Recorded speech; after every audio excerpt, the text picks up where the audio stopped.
Bora falar de futebol? Existe uma reformulação em curso no Palmeiras? De fato, dá para analisar dessa forma? É bom lembrar que o técnico Abel Ferreira, antes da Copa América, deu a entender que gostaria que a diretoria viesse com ele porque ele gosta dessa ideia de reformular, que a ambição deveria ser renovada no elenco. E é assim com todos os times vencedores. O ponto é, será que essa reformulação ela não está ainda maior do que Abel imaginava?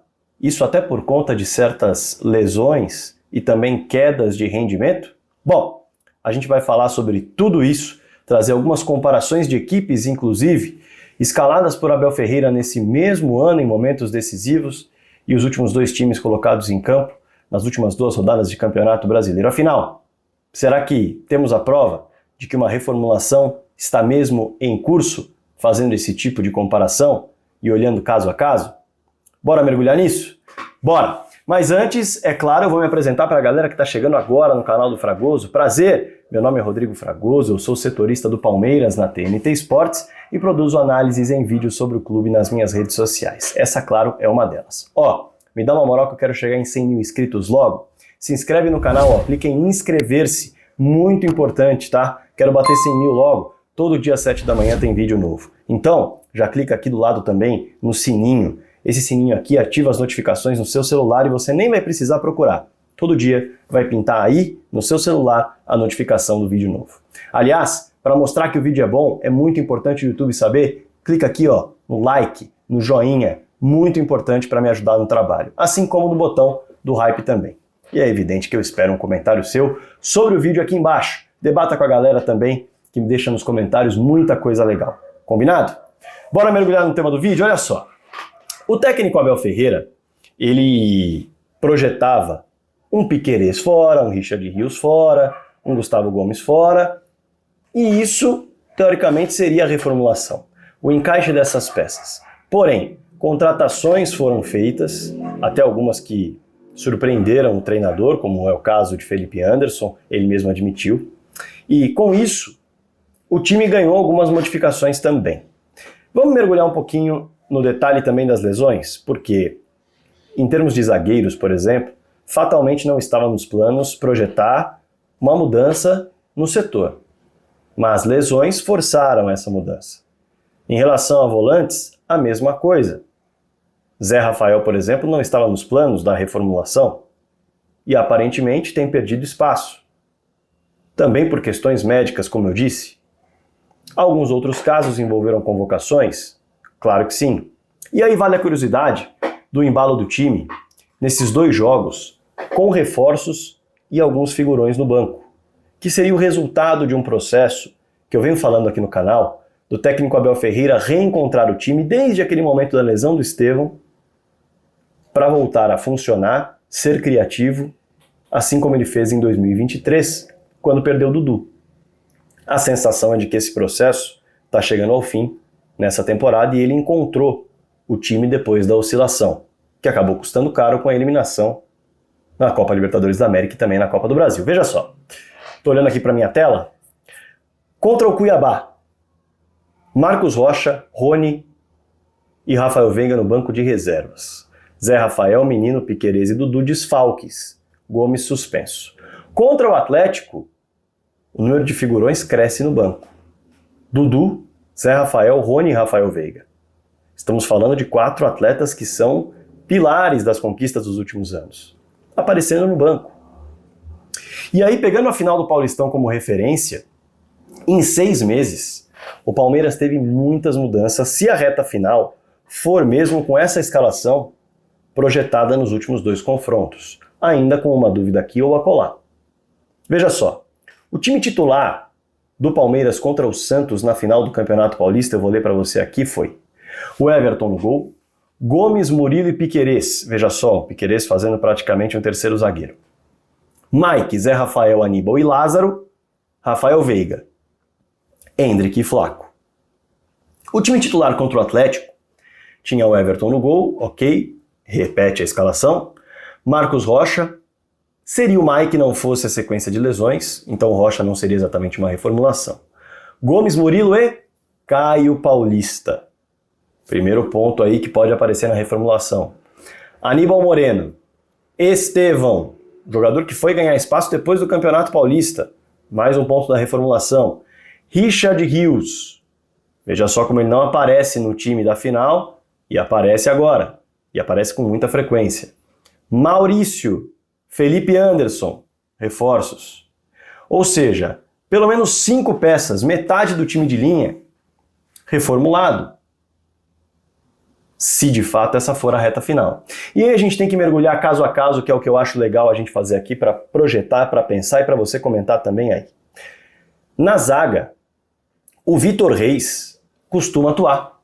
Se neste jogo contra o Atlético Gomes e Murilo apareceram, por conta das ausências que eles foram vivendo ao longo do ano, o Gomes por fratura no pé e por Copa América, o Murilo por torção nos 2 tornozelos, o Vitor Reis foi ganhando espaço. A ponto de hoje, no momento em que os 3 estiverem à disposição, porque o Vitor Reis estava machucado nesse confronto contra o Atlético Paranaense, é difícil imaginar o Vitor Reis no banco. Um Vitor Reis que, para você ter uma ideia, são 13 jogos como titular nos últimos 15, e são 9 em sequência. Metendo bola na rede, marcando o jogador cascudo, graúdo e não sentindo, passando por fases decisivas de competições e não sendo o jogador que falha, que sente, que treme. Isso aos 18 anos de idade. Gomes e Murilo, também por conta dos problemas físicos, da questão da ausência de ritmo, de um ano muito diferente, têm sofrido em relação à regularidade técnica. Também porque está atrelado à regularidade física. Ninguém questiona a qualidade de Gomes e Murilo. Agora, o Vitor Reis está atropelando. Sendo assim, pode ser parte da reformulação. O Vitor Reis pode assumir uma vaga na defesa titular. Quando a gente olha para a lateral esquerda, o Caio Paulista finalmente chegou. E vai ter um vídeo justamente sobre isso, sobre a questão de como o Caio Paulista, aqui no canal você vai ver, como o Caio Paulista chegou, como ele se firmou, o que mudou para ele conseguir desempenhar aquilo que ele desempenhava no São Paulo na temporada passada e fez o Palmeiras investir cerca de 18 milhões de reais. Vai ter vídeo explicando isso aqui no canal. Mas o ponto deste vídeo é: o Piquerez se machuca, um titular absoluto, e essa peça muito provavelmente também não estava na ideia do Abel, uma reformulação, embora o Piquerez fosse ficar fora, de acordo com o Abel, na Copa América, mas por conta de um problema com o Bielsa acabou não ficando. E o Caio Paulista atropelou o Vanderlan, porque quando o Piquerez se machuca, o Caio Paulista é a terceira opção. O Vanderlan vinha atuando melhor. Até porque o Caio passa um período muito grande sem atuar. Muito grande. E aí, você vai acompanhar no vídeo que é só sobre ele já no canal. Porém, o Caio, que só tem 13 jogos como titular no ano, fez 7 desses nos últimos 10. Embalou a titularidade, pegou a posição, tem se destacado da mesma forma que se destacava no São Paulo, ofensivamente, sem comprometer defensivamente. E o Piquerez só volta em 2025. O Caio Paulista agora tem uma competição apenas como foco, tempo para se recuperar de desgaste, tempo para treinar, encaixar na equipe e jogar. Dependendo de como for, os dois chegam disputando posição na temporada de 2025 e quem sabe com o Caio saindo na frente. Já falei de um zagueiro, já falei de um lateral esquerdo e não custa falar de um lateral direito, que não aparece nesse exemplo que eu dei em relação ao Atlético Paranaense. Mas o investimento feito no GI foi muito grande. A gente está falando de 7,5 milhões de euros no capitão na seleção argentina sub-20. E a expectativa é de que ele sim seja uma peça importante. Com a sequência de lesões que o Mike vem vivendo e com a incerteza da manutenção do Ricardo Rocha, olha só, do Marcos Rocha, que encerra seu contrato no fim do ano e vem num declínio técnico, o Jair pode ser a peça de reformulação do lado direito. Não se sabe ainda se nessa temporada ou se na próxima temporada.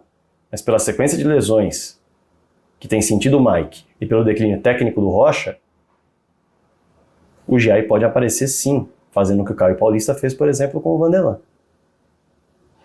Existe essa chance. Sendo assim, a gente já falou de lateral direita, já falou de lateral esquerda e já falou de uma peça da zaga.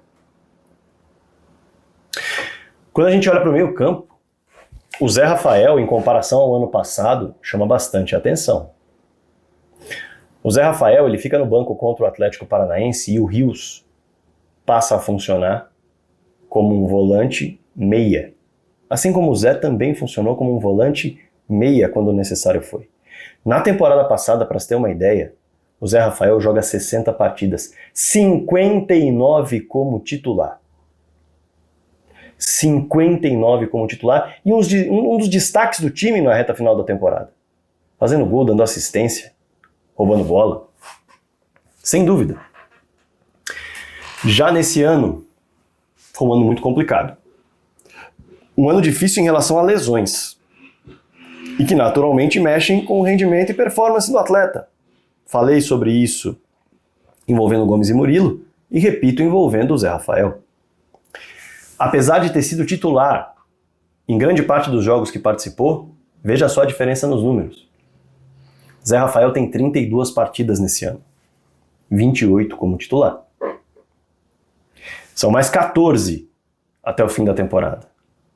Só que o Rios não deve sair do time, o Aníbal não deve sair do time, já não há mais encavalamento de jogos. Na temporada passada foram 60 partidas, nessa bateu a metade agora há pouco. É uma temporada muito complicada para o Zé, que inclusive foi titular em 5 dos últimos 10 jogos em que esteve disponível, metade. Estou falando em jogo que ele esteve disponível. E chegou a ficar só no banco em 4 desses últimos 10 jogos, sem nem sair do banco. Enquanto isso, o Rios volta na Copa América sendo titular em 7 dos últimos 10 jogos. Estamos falando de um cara que foi titular em 59 dos 60 jogos que atuou em 2024. Também é um processo de reformulação em curso, talvez. E quando eu falo reformulação em curso, não significa que o atleta vai embora.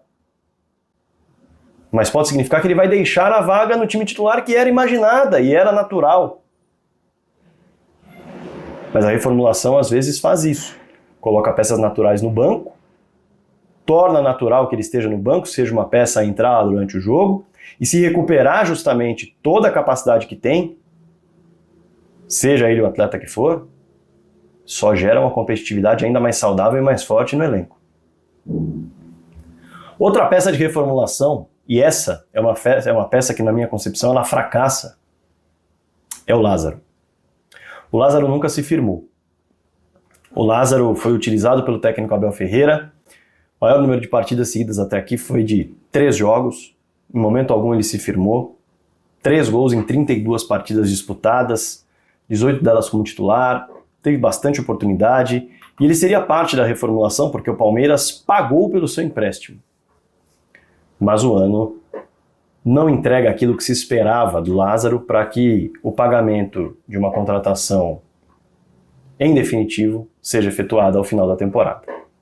A não ser que o Lázaro, nesses últimos 14 jogos, embale de maneira inesperada. O Caio Paulista fez isso, por exemplo. Olhando para o meio campo, o Veiga é um titularaço do Palmeiras durante todo o ano. Mas há um sinal amarelo aí. Quando a gente olha para os últimos 2 jogos, ele atua em 12 minutos de 120 possíveis. E estamos falando de algo inédito em relação a ele começar no banco nos últimos 2 jogos de muito tempo. Para buscar uma combinação de poucos minutos assim, sem necessariamente envolver um jogo depois de conquista de título, ou um jogo em que todo o time titular estava sendo poupado para alguma outra decisão, jogo de volta de lesão. Para você achar uma combinação dessa de 2 jogos do Veiga como reserva entrando só 12 minutos, é preciso voltar lá para 2020. A depender do que o Maurício entregar e vem entregando, pode ser que o Veiga passe a ser uma arma importante do banco de reservas. O ano do Veiga não é dos melhores. É fato. Mas qualidade ele tem demais para brigar por posição com o Maurício. Fato é que nesse momento o Maurício tem entregado mais. O outro ponto é o protagonismo de uma joia deixar o Palmeiras e o protagonismo de outra aparecer. Endrick foi vendido ao Real Madrid e era absolutamente titular do Palmeiras, não se discutia. Foi titular no Campeonato Paulista inteiro. Deixa o Palmeiras e o Estevão, que praticamente não jogou no Campeonato Paulista, se torna uma peça imprescindível para Abel Ferreira. É parte da reformulação, sem dúvida alguma. E aí, como curiosidade, peças que entravam constantemente já não estão mais no elenco. Dudu, ou melhor, Dudu não, Luan e Luiz Guilherme. Luan num fim de ciclo, Luiz Guilherme vendido como uma joia. E fora do banco de reservas, o Dudu está retornando de lesão agora, mas ele não voltou como se imaginava para valer, né? Ele volta, entra em campo, mas é uma lesão muito difícil, inclusive vai ter vídeo sobre isso. Vai ter vídeo, inclusive, comparando com outro atleta que sofreu a mesma lesão dele, como foi a recuperação, o que esse atleta tem entregado, mas não é o tema desse vídeo, então eu vou me ater ao que precisa ser falado nesse vídeo. Dudu é símbolo, pilar de uma geração vitoriosa. Dudu, que em 2022 foi fundamental para o Palmeiras conquistar o título brasileiro. Em 2023, antes da lesão, já não fazia um bom ano. E agora com uma lesão que demandou 11 meses de recuperação e uma segunda recuperação agora com recondicionamento físico, vai demorar a fazer com que Dudu entre, de fato, no ritmo. Nesse momento é uma peça que está muito abaixo da expectativa e não se cogita ter o Dudu como titular, pelo menos não nessa temporada. Pode ser parte dessa reformulação e Dudu se torne uma peça de banco, ou, a depender da vontade dele, como foi ao longo de uma negociação muito forte para o torcedor palmeirense com o Cruzeiro, pode ser que o Dudu nem mesmo fique. Enfim, aí é um assunto para outro vídeo. O fato é que a gente conseguiu viajar caso a caso e ver que todas as posições do campo têm sido modificadas, têm sido alteradas. O próprio Flaco Lopes assumiu a artilharia, puxou a responsabilidade de ser o centroavante e colocou o Rony, que o técnico Abel Ferreira sempre teve um apreço muito grande, muito mais no banco do que no time titular. Mas o Flaco não é uma peça de reformulação. É uma peça de evolução em relação à juventude. Inclusive teve vídeo sobre isso no canal. A reta final desse ano, com tempo suficiente para recuperação muscular, tempo suficiente para treinamento, vai ser fundamental para definir como será a espinha dorsal desse time, se esse time será campeão brasileiro, e quem será uma opção de banco e quem será uma opção de time titular. O fato é que essa reta final de temporada está colocando aí para todo mundo observar uma certa reformulação em curso. Concorda comigo? Aproveita para projetar aí nos comentários o que você imagina que vai acontecer em relação à escalação, qual vai ser o Palmeiras do próximo ano, se esse Palmeiras que atuou nos últimos 2 jogos de fato será o time que o Abel vai até a reta final do campeonato. Você escolhe quem pode ser negociado, quem se torna banco, quem se torna titular. Os comentários, claro, estão abertos para você aqui embaixo. E evidentemente que eu quero que você se inscreva no canal, não se esqueça de se inscrever aqui, hein? Eu quero chegar aos 100 mil logo. Clica também no sininho para receber a notificação dos vídeos todo dia às 7 da manhã. Clica no like, clica no hype, muito importante para o YouTube entender que o vídeo é bom. Espalhe o canal do Fragoso para todo mundo. Repito, não se esqueça de deixar o seu comentário aqui embaixo. Bora falar de futebol.